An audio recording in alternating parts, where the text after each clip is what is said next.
En el principio, antes de que el tiempo se midiera por el amanecer y el atardecer, había una quietud profunda y hermosa. Imaginen, por un momento, a un pintor con un lienzo completamente en blanco, lleno de potencial ilimitado y la promesa silenciosa de la creación. De esta extensión silenciosa, un mundo nuevo fue cuidadosamente esculpido para existir. Los cielos se extendieron como un magnífico tapiz de azules profundos y luz brillante.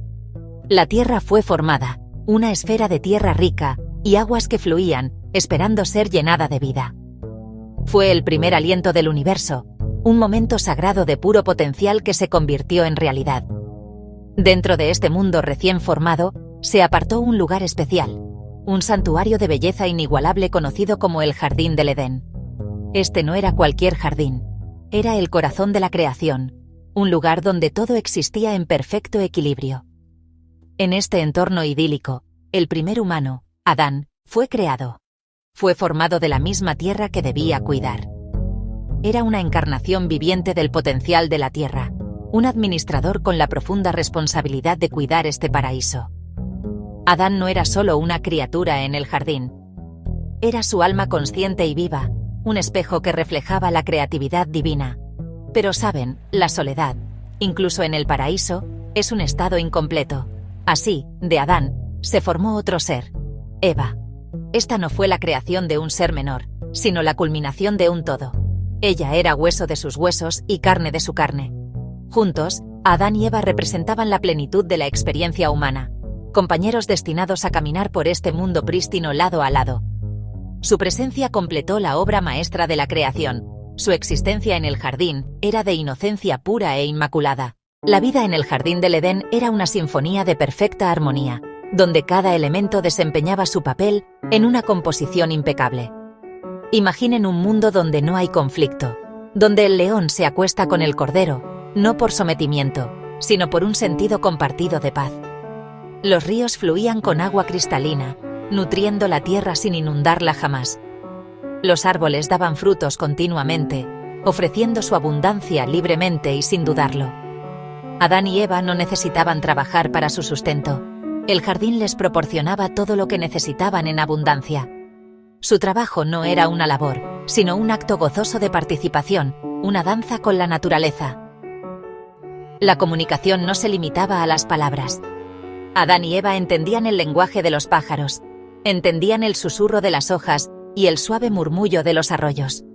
Estaban profundamente conectados con el ritmo de la tierra, sintiendo su pulso como el suyo propio. La separación entre el yo y el mundo se disolvía. No solo vivían en el jardín, eran parte integral y consciente de su ecosistema. Completamente integrados en la red de la existencia. En este mundo de unidad perfecta, no existía el concepto de propiedad o carencia. Todo se compartía. Todo era suficiente. Su relación era un espejo de la armonía externa. Se veían el uno al otro sin juicio, con completa aceptación y transparencia. Su amor era puro y vivificante como el agua de los manantiales, un reflejo del amor incondicional que los sostenía día tras día. Esta existencia idílica representa un profundo anhelo humano por un estado de gracia, por un mundo sin lucha, miedo o alienación. Era la infancia de la humanidad, un tiempo de inocencia protegida, donde cada necesidad era satisfecha, y el único requisito era simplemente ser, existir en el cálido abrazo de una creación amorosa y proveedora. En el corazón de este jardín perfecto, se alzaban dos árboles extraordinarios. Uno era el árbol de la vida, sus ramas extendiéndose hacia los cielos, ofreciendo existencia eterna a quien comiera de él. El otro, sin embargo, era diferente. Era el árbol del conocimiento del bien y del mal. Este árbol no era intrínsecamente malo, su propósito era mucho más profundo. Representaba un límite, un punto central para el regalo más poderoso otorgado a la humanidad, el don del libre albedrío. La instrucción de no comer de su fruto no era una regla aleatoria destinada a ser quebrantada, sino un parámetro sagrado que daba significado a sus elecciones. Sin la posibilidad de decir no, su sí a vivir en armonía habría sido insignificante. El fruto prohibido no era una simple manzana o un higo, era un potente símbolo de un tipo diferente de conciencia. Comerlo no otorgaría omnisciencia, sino un conocimiento experimental de la dualidad, bien y mal, placer y dolor, luz y sombra, vida y muerte. Vivir en inocencia era existir en un estado unificado, ajeno a estas profundas divisiones. Comer el fruto era cruzar un umbral hacia un mundo definido por contrastes y comparaciones. La elección no se trataba de obediencia versus rebelión en un sentido simple. Se trataba de elegir permanecer en un estado de inocencia protegida o adentrarse en el complejo, desafiante y, en última instancia, transformador mundo de la conciencia moral. Un padre que le da a un hijo un espacio seguro para jugar, pero también le enseña sobre la estufa caliente, no desea que el niño se queme. El árbol fue un acto divino de confianza, un reconocimiento de que para que la humanidad se realizara plenamente, debía tener la libertad de elegir su propio camino. Fue un testimonio de la idea de que el amor verdadero no puede ser coaccionado. Debe ser dado libremente, y eso requiere la posibilidad de que sea negado. El árbol permanecía en silencio en el centro del jardín, una invitación tranquila pero poderosa a ir más allá de la simplicidad del paraíso y comenzar el difícil pero necesario viaje de convertirse en seres humanos plena y conscientemente. El momento de la decisión no fue un evento grandioso y dramático, sino una lucha interna y silenciosa alimentada por una potente mezcla de curiosidad y persuasión. La serpiente, símbolo de una sabiduría sutil y cuestionadora, no presentó el fruto como un acto de desafío, sino como un camino hacia la iluminación. «Se abrirán vuestros ojos», prometió, «y seréis como dioses, conociendo el bien y el mal». Este susurro plantó una semilla de duda y un poderoso deseo de algo más, de una comprensión más profunda que yacía justo más allá de su experiencia actual. La tentación no era hacer el mal, sino obtener un conocimiento prohibido, trascender su estado actual. Eva y luego Adán miraron el fruto no con malicia, sino con una curiosidad creciente sobre los misterios desconocidos de su propia existencia. La elección de comer fue compartida, un momento de decisión mutua que los unió para siempre en sus consecuencias. Al comer el fruto, no hubo un trueno inmediato ni un temblor de la tierra. La transformación fue interna, un cambio profundo e instantáneo en su percepción. Lo primero que se dieron cuenta no fue su divinidad, sino su desnudez.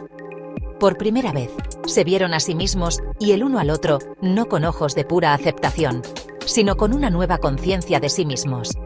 Esta conciencia trajo consigo un sentimiento que nunca habían conocido, la vergüenza. Se cubrieron apresuradamente, creando la primera barrera entre ellos, una manifestación física de su recién descubierta separación interna. Su reacción inmediata no fue de empoderamiento, sino de miedo. Cuando escucharon el sonido de su creador caminando por el jardín, su instinto ya no fue correr hacia esa presencia, sino esconderse de ella. La conexión armoniosa que habían disfrutado una vez se había fracturado. El miedo al juicio había entrado en su mundo, creando un abismo entre ellos y la fuente de su ser. Su inocencia, una vez fuente de alegría sin miedo, se había ido, reemplazada por el pesado peso de sus acciones. La salida del Edén no fue solo una expulsión, fue una transición necesaria a una nueva fase de existencia. Se les dio ropa para protegerlos y herramientas para cultivar la tierra, símbolos de que no fueron abandonados, sino equipados para el camino que tenían por delante. El mundo fuera del jardín era de trabajo y dificultades, pero también era un mundo de inmenso potencial para el crecimiento, la sabiduría y la creación de significado. De su error, Adán y Eva aprendieron la lección más profunda de todas, que las elecciones tienen consecuencias, y que con la libertad viene una gran responsabilidad. Fuera de él, enfrentaron desafíos que los obligaron a desarrollar resiliencia, creatividad y empatía. Aprendieron la alegría de una cosecha después de una temporada de trabajo duro. Una satisfacción que nunca hubieran podido conocer cuando la fruta simplemente se les daba. Aprendieron la profundidad de su amor mutuo al superar las dificultades juntos. Su error no los definió. Su respuesta a él sí lo hizo. Aprendieron a construir una vida, a formar una familia y a encontrar belleza y esperanza en un mundo que ya no era perfecto. Esta antigua historia habla de una verdad fundamental de nuestras propias vidas. Todos cometemos errores. Como un niño que toca una estufa caliente a pesar de haber sido advertido, el dolor es un maestro poderoso. Aprendemos precaución, aprendemos previsión y aprendemos sobre el mundo no a través de reglas abstractas, sino a través de la experiencia directa. Nuestros Edén pueden ser la inocencia protegida de la infancia o un tiempo de ignorancia dichosa. Pero el crecimiento requiere que salgamos de ese jardín. El mensaje final es de profunda esperanza. Nuestros errores no son fracasos, son la materia prima para la sabiduría. Cada vez que elegimos mal y enfrentamos las consecuencias, obtenemos una comprensión más profunda de nosotros mismos y del mundo. Cada disculpa que hacemos, cada lección que aprendemos y cada esfuerzo que hacemos para mejorar la próxima vez es un paso en el viaje de convertirnos en seres humanos más completos. La historia del jardín no es una tragedia sobre un paraíso perdido, sino una epopeya sobre el viaje, difícil, hermoso y necesario, de la humanidad aprendiendo a elegir, a crecer y a encontrar su propio camino de regreso a un tipo diferente de paraíso, uno construido a partir de la sabiduría, la resiliencia y el amor.